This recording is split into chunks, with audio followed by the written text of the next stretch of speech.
You're right there guys, this is Dale from Lone Wombat Airsoft, and today we're doing a review of West Midlands Airsoft Woodland site, the F.O.B.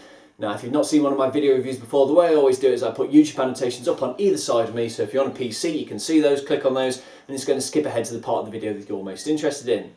Now I need to point out as well, this is a first impressions video review. I'd never been to the site before when I turned up on the day, so everything I'm going to talk about is based upon that day and that day only.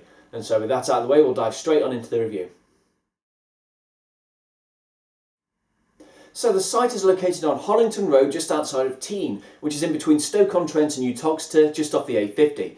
If you navigate into the site by sat-nav, I'll put the postcode in the description down below. Now when I use this postcode, it dropped me off just on the edge of the village of Team itself, and the site is a fair bit further down Hollington Road and up the hill in between some trees. So past the point where the sat-nav dropped me off, as I'm showing on this image just here, you have to keep travelling for quite some distance before you reach the site entrance.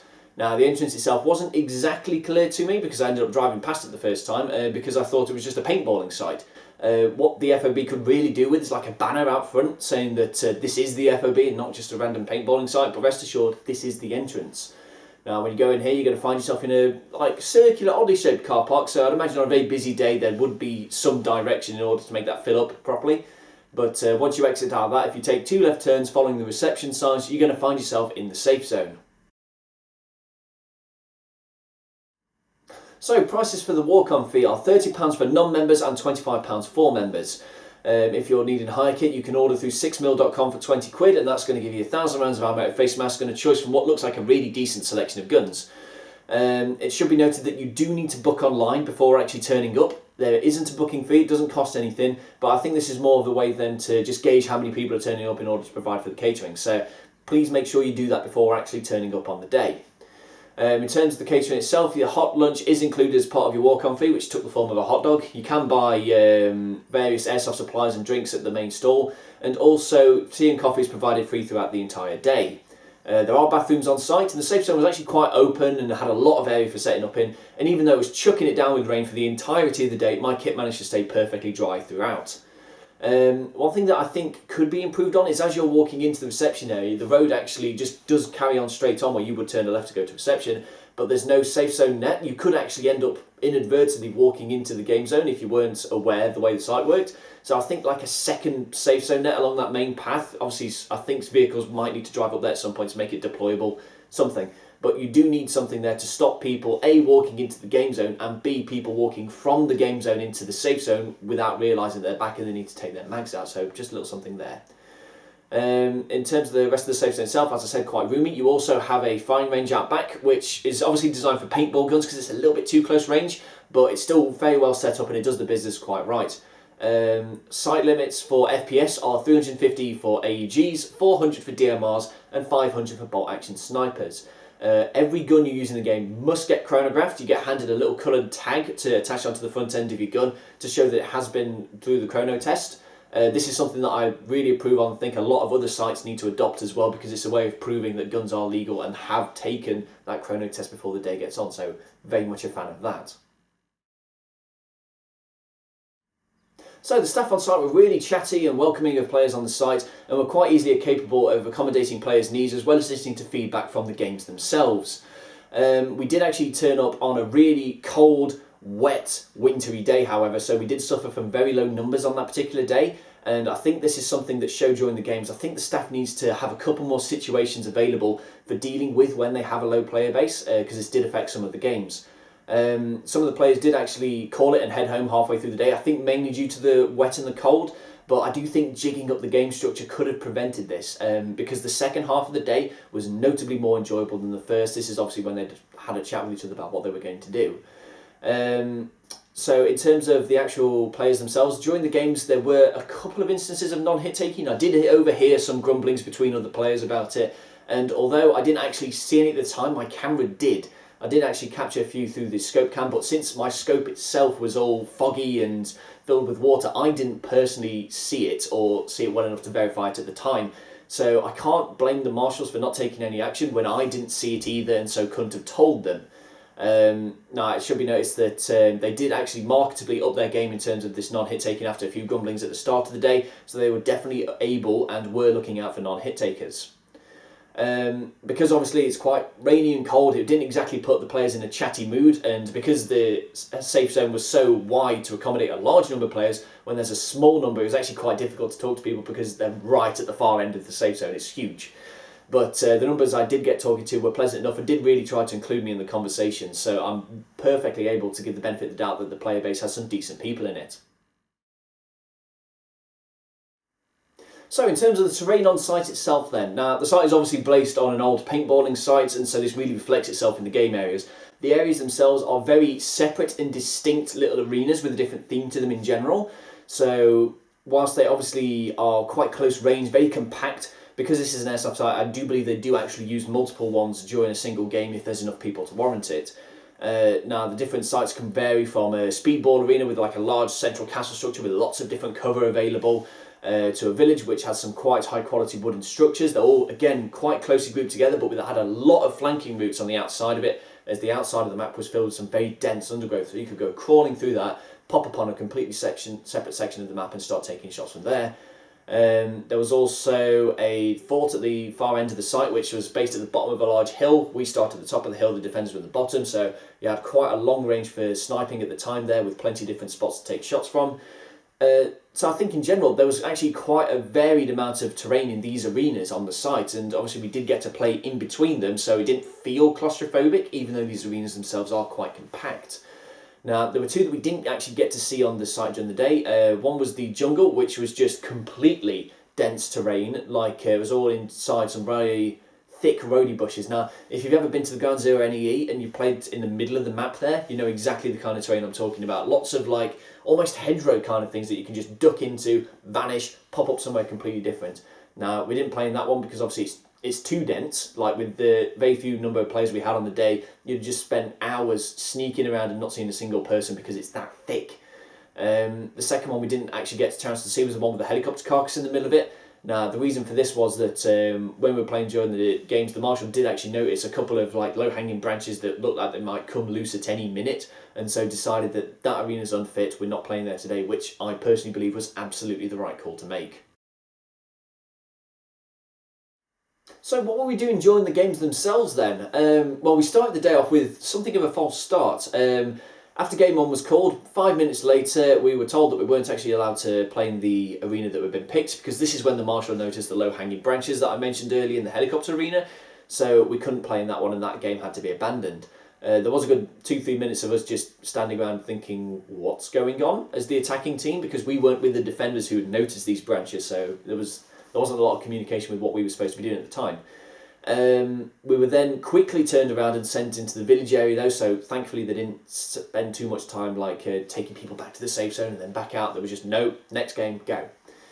Now in this one, defenders had to defend the village where attackers were coming in and trying to sweep everybody out, and whoever did it the fastest was the winner.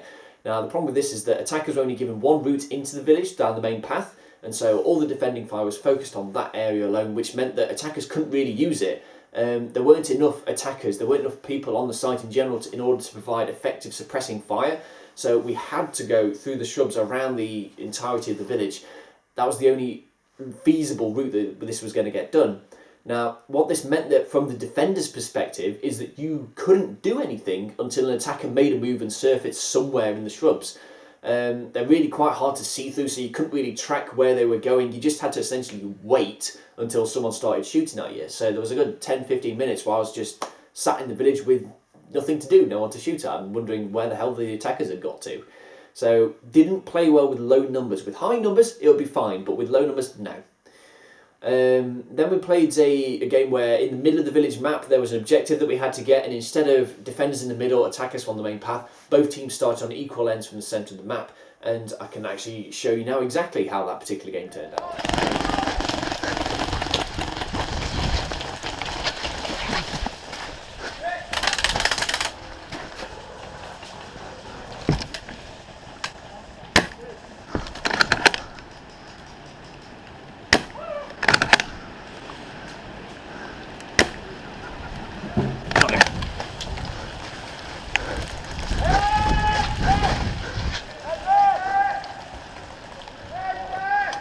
We get it already? Huh. So as can be seen, that particular game was over in a flash, honestly. I think the main problem was, and feel free to call me out on this because I didn't actually get a chance to see the objective, the game was over so quickly, is that the objective itself was placed in a building that had an entrance facing both teams, so there was no fighting over the entrance. Our guy was just quick enough to just literally go in, grab it, gone, and no one had a chance to say otherwise because he was so quick. I think this game could have been quite easily improved if that objective was located in the tunnel in between two buildings, because then you'd create a choke point that people would have to fight over and you have to clear both buildings before getting the objective and going. That would have made the game last a little bit longer and potentially made it more enjoyable. We then played a couple of rounds in the speedball arena. Now this really worked well with the low team numbers, purely because although it's a quite condensed site, there was a lot of different cover on offer. It was very fast paced, you had a lot of sprinting going on.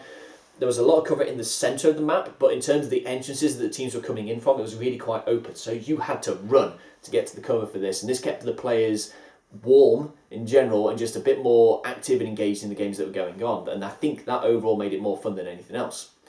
We then played a sweep through the entire site game where defenders would have 2 lives at 3 locations. Once those 2 lives were gone, they would have to fall back to the next one, and whichever attacking team cleared the whole thing quickest was the winner. Now, we were playing in the village again for the start of this one, but it worked this time, mainly because attackers were banned from going through the undergrowth. They had to go through the open area in the structures. Now, this forced them to attack as one cohesive whole where they could put down a lot of suppressing fire, clear out the defenders, get into the buildings, and it just made the general game a lot quicker, and defenders always had something to shoot at and be worried about. We actually played between the fort map and the village map for the second location, which is literally just a long path which had a couple of turns in it. So you had to get quite creative in terms of what you used as cover. There were a couple of mounds on one side and thick shrubs on the other. So you had to almost invent your own cover and just take a risk on where you were located. It could be really bad. You don't know until the attackers turned up. So this was actually a bit more interesting than I was worried that it would be. It also gave me the impression that they would use a lot of these joining routes in between sites on a larger player base and to make the whole site feel a little less claustrophobic. The fort map was good as well. You've just basically got a well-defended fort location, but it's at the bottom of a hill, and attackers start from the top of the hill and can get a full 90 degrees around this fort and drop a lot of suppressing fire on the thing. It was also quite long-ranged and open, so as if you had a longer-range gun like a sniper or a DMR, this is the map where you could actually effectively use it and drop that long-range fire down on targets. So overall, the second half of the day was noticeably more enjoyable than the first, and they obviously had that chat and decided what we're going to do with the low player numbers, and it showed, and the second half of the day was a lot more fun. One little gripe I think remained, however, is that the downtime in between these games was just a bit too long. We'd come back to the safe zone in between games, mag up, I'd be ready to go in a minute, 2 minutes, and then I'd be sat twiddling my thumbs for another 10 minutes wondering why the next games aren't going on. Now, on a cold, wet and wintry day, this can kill a player's interest in games. You need to get them running around, active, engaged, get them warm, for God's sake. If they're just sat in a safe zone freezing their arse off in between games, they're going to get bored, they're going to get cold, they're going to just, sod this, I'm going home. So I think a quick and easy solution to make these games a lot more interesting, keep the player interest, just shorten the downtime in between them, turn them around a bit quicker. So ultimately then, would I recommend West Midlands Airsoft's the F.O.B? Now, if you're looking for a woodland site that is as physically close as possible to a CQB site can ever be outdoors, this is definitely the site for you. There's a lot of variation between the different arenas that are on offer during the day, and although games struggled because of the low player numbers, they did actually manage to adapt to this, which shows that the marshals are quite capable of just changing as the situation. They weren't fixed in their ways, they were willing to adapt. Full face masks come highly recommended from me. You will get shot at close range in this arena. And there's a couple of little instances that I think could be improved, such as the fact that you need a second safe zone net for the main path to stop people wandering back from the games into the safe zone the other way with mags loaded. I think the downtime in between games needs to be turned around, and most importantly, you need to develop a couple of scenarios for what to do when you have low player numbers. It was a bit of a shame that 2 of the sites weren't used, although I think it was a good call not to use them. The jungle would have been dull because you would have just been crawling around and not seeing people because there was not enough people on the day to warrant it, and we couldn't use the helicopter map obviously because of the fallen tree. However, by the end of the day, even though it was cold and wet, I'd still enjoyed myself when I'd gone home, and I think ultimately that is the sign that although the day was quite slow to start, they did adapt to it, they did improve it, and ultimately I found it fun, so I would have no problem recommending the F.O.B to people. Now, I really hope you've enjoyed my video review of West Midlands Airsoft's the F.O.B. If you've got any questions you'd like to leave, maybe you want to share your own experiences of this site for other people to see, leave them in the comment section down below and I'll get back to you as soon as I can. And until next time, this has been Dale of Lone Wombat Airsoft. I can see one. Oh, sit down. Fucking shot, get in!